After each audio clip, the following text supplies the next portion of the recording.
David, welcome. It's good to be with you today. And I have a some things that I've been learning through this season of COVID-19, COVID-19, this crisis, whatever you want to call it. It's probably one of the most challenging times of our lives, and it's going to forever, in a sense, be something that we look at that 2020 opened up with. What an opening! And I'd like to maybe talk about 10 questions that come from exile, and 10 questions that maybe deal with my personal growth or your personal growth, or things that come out of the struggle, so to speak. Because if all we take away from this is negative or hopelessness, then we've missed the whole mark. Because God's way is always one that brings hope wherever we are in a situation. So I have 10 questions I want to run by you real quick, just to think about for yourself, that maybe you could ask during this time of exile. And the question goes something like this. The first one is, what has this season made you miss the most? And right off the bat, I could think of 10 people I know who said the biggest thing I missed the most in this season is people, just being around people, just hanging out and, having a cup of coffee, going to Starbucks, however they do it. And, or maybe there's something else you missed. So is it fellowship? Is it sitting at a good restaurant maybe, or going to a movie, or just being able to just go and not worrying about germs? Here's a second question you can ask during exile. What do you regret more than not buying toilet paper? I know that sounds funny, but think about it. It's true. What do you regret more than what people are putting priority on? People are saying, well, you got to get all this toilet paper, you got to get all this hand sanitizer. And a phobia is created sometimes that is not even real. That is illusion, in a sense, that people out of fear do things. But what do you regret more than the things society say you should regret? And maybe it's not spending more time with the person you love. Maybe you took them for granted. Maybe you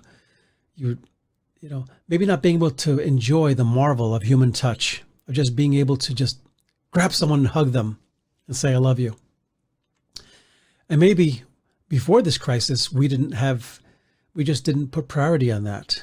Maybe we were naturally distancing ourselves. So that's another question we can ask during exile. And yet, here's another one. What has changed in a good way in your life? Again, these are good questions that we should ask, because if we're only looking at things from a negative point of view, then we're missing the whole mark of knowing Jesus. God wants us to grow through challenging times. And what has changed in your life in a good way?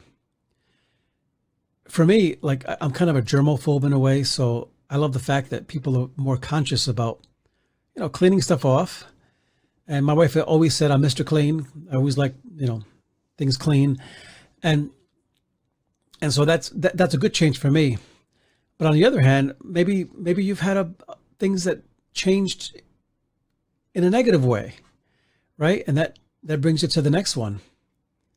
What might have changed in a negative way or in a not so good way in your life in this season? And I think many of us can fill those blanks really quickly of what maybe is negatively has changed in our lives. Obviously, the constriction, the isolation, the sense of loneliness, the inability to just go out whenever you want to.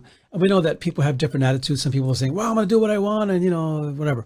But maybe some things changed in a not so good way in your life.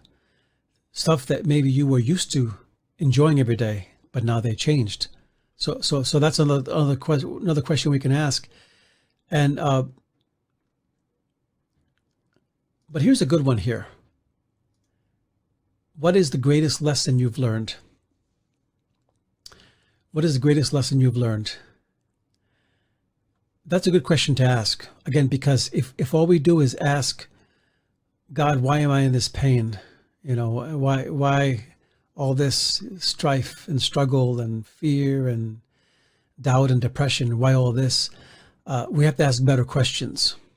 We have to ask questions that lead us back to God, where we find his power and his presence, and where we find faith for the future. So what is the greatest lesson you learned? And one lesson for me is that isolation can be a good thing if we turn it from loneliness, like Henry Nouwen says, into solitude instead, and learn how to just say, it's okay for me to be quiet today and not have all this stuff running around and craziness. But I also learned this, that God is greater than any crisis, that he's not shocked by this. This didn't take him by surprise. And it's good to know that no matter what we experience, God is always greater than what we experience. But yet, maybe there's another question we can ask today. And the question is this: what did you take for granted before the crisis?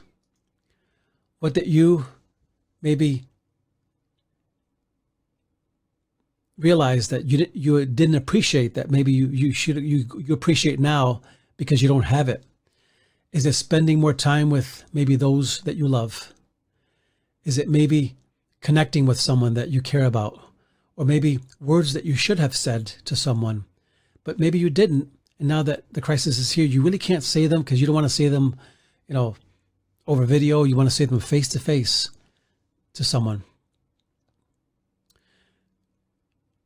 Ask yourself that question. What did you take for granted? Because we all take things for granted until we lose those things. But yet here's another question. What new thing, whether good or bad, did you discover for yourself? What new thing, whether good or bad, did you discover about yourself, rather? And one thing I learned is that, I'm older now. I'm 58, and I love being 58. I'm not these kind of people that says, "Oh God, I'm afraid to be 60." It's a number, right? We are as old as we feel, and I feel young. I have a young spirit in me. But if there's one thing that I learned about myself, is that no matter how old I am, I can still learn new skills. I can still master new things. And there's a liberty to that. Maybe to some, maybe you're struggling, saying, "Oh man, this Zoom stuff is driving me crazy. This Microsoft Teams, oh, it's driving me crazy. I can't do it. I don't want to do it. I hate change." Well, I think the more you embrace change and say, "I'm going to do this because I can do it," it's going to be easier.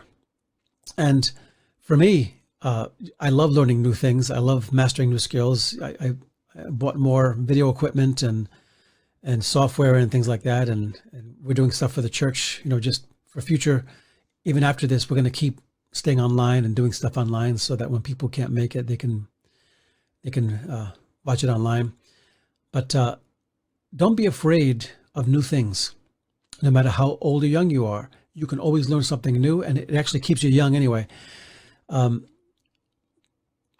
here's another question we can ask. What positive things came out of this with your spouse, your children, your family, maybe your friends? And that's kind of a big question, but what positive things came out of? Because we know that maybe negative things came out. Maybe the isolation caused you to lose your temper, or to say something you shouldn't have said, or do something you shouldn't have done. But what positive things came out of it? What good things came out of it? I know that a lot of people are homeschooling now. Before, homeschooling wasn't as popular, and some people used to, crack jokes at homeschoolers and stuff like that. But you know what? It's become the thing now, and it's become a great thing. And God has a way of just turning things around. It's an amazing thing what God does.